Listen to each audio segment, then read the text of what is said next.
Hello friends, मैं प्रदीप कुमार हाजिर हूँ अपने नए विषय के साथ। और आज इस लेक्चर में मैं आपको बताऊंगा कि जर्नलिज्म और मास कम्युनिकेशन विषय से आप यूजीसी नेट की तैयारी कैसे करें। दोस्तों, इसके लिए मैंने 5 स्टेप बनाए हैं, जिसको अगर आप फॉलो करेंगे तो आपको बहुत आसानी से पूरा प्रोसेस समझ में आएगा। पहले स्टेप में मैंने जिक्र किया है फर्स्ट और सेकंड पेपर की कुछ बेसिक इन्फॉर्मेशंस के बारे में। सेकंड स्टेप में मैं आपको बताऊंगा कि एग्ज़ाम पैटर्न क्या है, अगर कुछ चेंज हुआ है वो भी और नहीं चेंज हुआ है वो भी।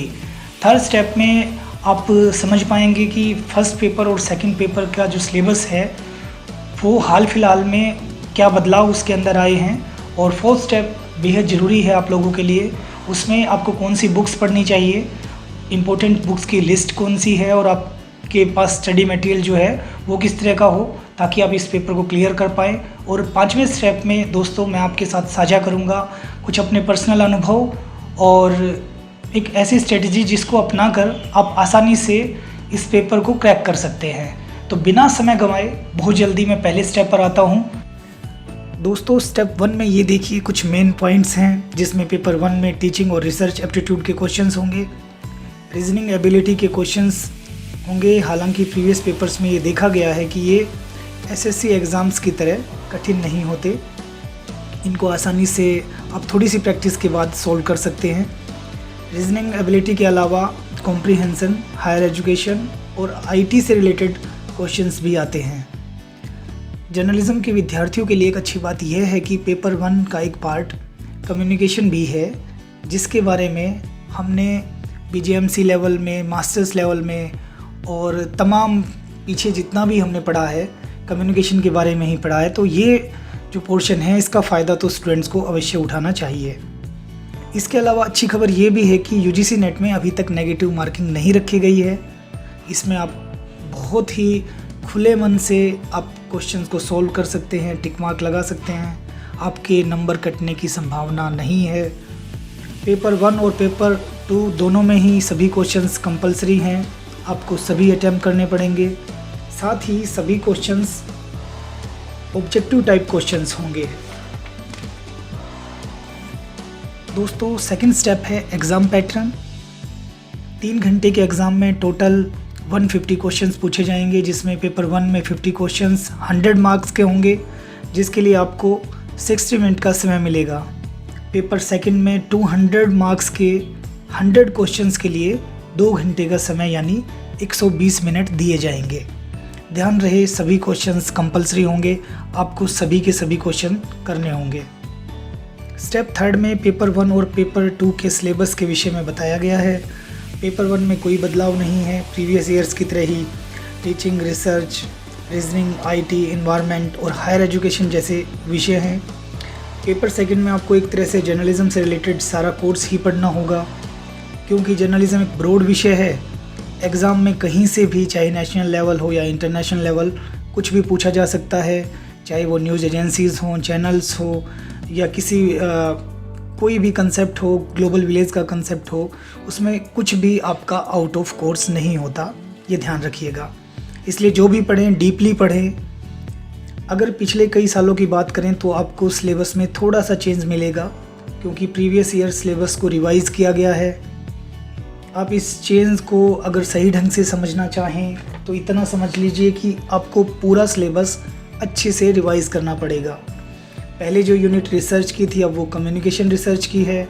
Editing, reporting, social change, development theories सभी को नए तरीके से सिलेबस में ऐड किया गया है। हालांकि देखा जाए तो कंटेंट लगभग सेम है, इसलिए घबराने की बिल्कुल भी ज़रूरत नहीं है। ज़रूरत है तो बस डीप स्टडी की। आपको जो भी पढ़ना है बहुत अच्छे से पढ़ना है। आगे चलते हैं। स्टेप 4 में मैंने कुछ बुक्स सजेस्ट की हैं जो आपकी तैयारियों के लिए बेहद ज़रूरी हैं। पेपर 1 हो या पेपर 2, दोनों के लिए ही आप ट्रूमैन सीरीज़ की बुक्स पढ़ सकते हैं। ध्यान रहे वो लेटेस्ट एडिशन की ही लें, क्योंकि उसमें अपग्रेड सिलेबस के आधार पर कंटेंट दिया गया है। बुक की खासियत ये है कि इसमें हर यूनिट को, हर विषय को डीपली डिस्क्राइब किया गया है, जो कि एक नेशनल लेवल के टेस्ट के लिए बेहद ज़रूरी है। अरिहंत पब्लिकेशन की बुक भी एक अच्छा ऑप्शन है, इसकी लैंग्वेज भी थोड़ी इजी है, आप वो भी पढ़ सकते हैं। इन दोनों बुक्स के साथ अगर प्रोफेसर रमेश जैन की इंसाइक्लोपीडिया ऑफ मास कम्युनिकेशन को पढ़ लें तो यकीनन जर्नलिज़्म को लेके आपका कॉन्फिडेंस अवश्य बढ़ जाएगा, क्योंकि इसमें जर्नलिज़्म और मैस कम्युनिकेशन से रिलेटेड सभी टर्म्स को अल्फ़ाबेटिकली डिफ़ाइन किया गया है, और वो भी बेहद अच्छे तरीके से और आसान लैंग्वेज में। अगर आपके पास केवल जे कुमार की मास कम्युनिकेशन इन इंडिया है तो इससे अच्छी बात क्या होगी, क्योंकि यह जर्नलिज़्म की बहुत बेसिक बुक मानी जाती है। पढ़ने में तो आसान है ही, साथ में इस बुक में राइटर ने जर्नलिज़्म के लगभग सभी विषयों को डिस्क्राइब किया है। और अंत में नेट की तैयारी में सबसे ज़्यादा मायने रखेंगे आपके खुद के बनाए नोट्स। आप पढ़ते जाएं और अच्छे से समझ कर अपनी लैंग्वेज में नोट्स भी तैयार कर लें। ये भविष्य में जब आप टीचिंग करेंगे तब भी बेहद काम आएंगे, क्योंकि पढ़कर अपने नोट्स बनाने से फ़ायदा ये होता है कि आपको जल्दी से कंटेंट याद होता चला जाएगा। बेसिक कंसेप्ट है, जो भी हम लिखते हैं वो माइंड में अवश्य रह जाता है। कंटेंट में एक सावधानी बरतनी होगी आपको। अब बहुत ज़्यादा कंटेंट के चक्कर में ना पड़ें। कई बार ये होता है कि जब हम एक नेशनल लेवल की तैयारी करते हैं तो थोड़े पज़ल हो जाते हैं, हमारे दिमाग में ये नहीं रहता, और ना ही दिमाग ये समझ पाता है कि बहुत सारा कंटेंट कई बार पज़ल कर देता है। हम अक्सर ये सोचते हैं कि हम यहाँ से भी ले लें, उस प्रोफेसर से भी हेल्प ले लें, उस अपने पुराने साथी से ले लें जिसका नेट क्लियर हो चुका है। उस तरह करके हमारे पास बहुत सारा कंटेंट इकट्ठा हो जाता है, और जब हम पढ़ते हैं तब हमें लगता है कि इतने सारे कंटेंट को हम बिल्कुल भी नहीं पढ़ पाएंगे। दोस्तों, ऐसा बिल्कुल भी ना करें।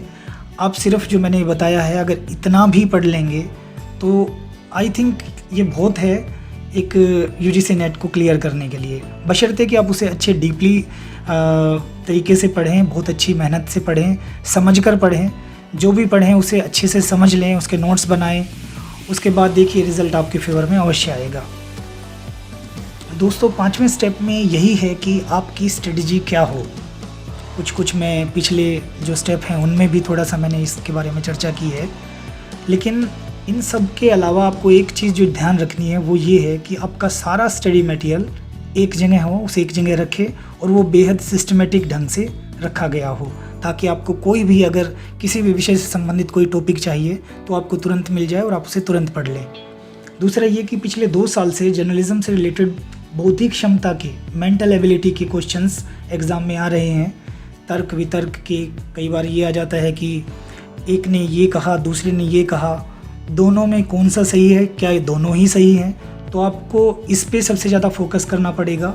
इसके लिए एक आसान उपाय है, आप इसकी जो अनसोल्ड पेपर हैं उनकी तैयारी करें। हो सके तो मॉक टेस्ट ले लीजिए, खूब सारे पेपर सोल्व करके देखिए, और प्रीवियस पेपर सोल्व करने से क्वेश्चंस किस टाइप के आते हैं ये पता चल जाता है, क्योंकि सिलेबस बहुत ब्रॉड है, और क्योंकि पेपर भी ऑनलाइन है इसलिए इसकी प्रैक्टिस करना भी है ज़रूरी है। और ये मेंटल एबिलिटी और तार्किक क्षमता वाले क्वेश्चंस की प्रैक्टिस करने से आपकी टाइमिंग इतनी शानदार होगी कि जब आप ऑनलाइन पेपर करने बैठेंगे तो आपको उसका फ़ायदा दिखाई देगा। थर्ड ये है कि सिलेबस को जितना जल्दी कंप्लीट करने के लिए आप तैयार कर लेंगे अपने मन को, उतना बेहतर रहेगा। इसके लिए आप उसको डिवीज़न और सब डिवीज़न में बांट लीजिए।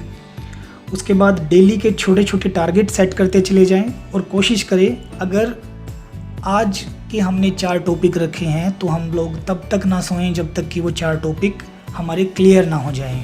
इसी तरह अगर आप हर रोज़ यही प्रोसेस जारी रखेंगे तो आप देखेंगे कि आपका सिलेबस बहुत जल्दी अच्छे से कवर हो गया और आपकी समझ में भी आ गया। ये जो छोटे छोटे टारगेट सेट करना है, दरअसल यही आपको आपका नेट क्लियर कराएगा, क्योंकि आप जितने छोटे टारगेट बनाएंगे उतना जल्दी उनको इजीली अचीव करेंगे, और जितना इजीली अचीव करेंगे उतना आपका कॉन्फिडेंस बढ़ेगा। इसके अलावा दोस्तों, कुछ सालों से डेवलपमेंट कम्युनिकेशन थ्योरीज़ पर क्वेश्चन पूछे जा रहे हैं। उसके लिए ट्रूमैन सीरीज़ की बुक्स बहुत अच्छी किताब है। उसमें बहुत सारी इंडियन और वेस्टर्न थ्योरीज़ पर काफ़ी अच्छा कंटेंट आपको मिल जाएगा, आप उसे पढ़ सकते हैं। और जो भी आपके पास स्टडी मटेरियल है आप उसमें से भी वो उस तरह का कंटेंट निकाल सकते हैं, लेकिन जो भी पढ़ें अच्छे से पढ़ें। इसके अलावा जब तक एग्ज़ाम डेट ना आ जाए तब तक पॉजिटिव रहें, अपना सर्कल भी पॉजिटिव लोगों का ही रखें जो आपकी तैयारियों के लिए आपको डिमोरलाइज़ ना करें। अक्सर हम देखते हैं कि अगर फर्स्ट अटेम्प्ट में हमारा नेट क्लियर नहीं होता तो हमारे क्लोजेस्ट वन जो होते हैं वो सबसे पहले कहने आ जाते हैं कि नेट बहुत मुश्किल है, नहीं होगा, हमने भी बहुत तैयारी की, हमारा भी नहीं हुआ। और आप जब तक तैयारी कर रहे हैं कुछ महीने तक, कृपया करके ऐसे वेल विशर्स को थोड़ा अवॉइड करें। साथ में जो भी स्टडी मटेरियल या बुक्स आपके पास हैं, कोशिश करें उन्हें जल्दी से जल्दी पढ़ लें और हर चैप्टर के लास्ट में जो अनसॉल्व पेपर दिए गए हैं उन्हें सॉल्व करें, उनकी अच्छी रिवीजन करें। आपका रिज़ल्ट बहुत हद तक उन्हीं के ऊपर डिपेंड करता है। जितने ज़्यादा से ज़्यादा आपके मल्टीपल चॉइस क्वेश्चंस आप सोल्व करते चले जाएंगे, उतना कॉन्फिडेंस आपका इंक्रीज़ होता जाएगा और आपका जो नेट का मार्ग है वो बहुत हद तक आसान हो जाएगा। दोस्तों, ये थे 5 स्टेप जिनको फॉलो करके आप नेट की अच्छी तैयारी कर पाएंगे। और अगर इनसे रिलेटेड आपके कोई भी क्वेश्चंस हैं या क्यूरीज़ है तो आप अवश्य कमेंट करिए। मेरी कोशिश रहेगी कि मैं उनके जवाब दे पाऊँ। फ़िलहाल इजाज़त दीजिए, फिर मिलते हैं एक नए विषय के साथ। तब तक खुश रहें, स्वस्थ रहें, रचनात्मक बने रहें। नमस्कार।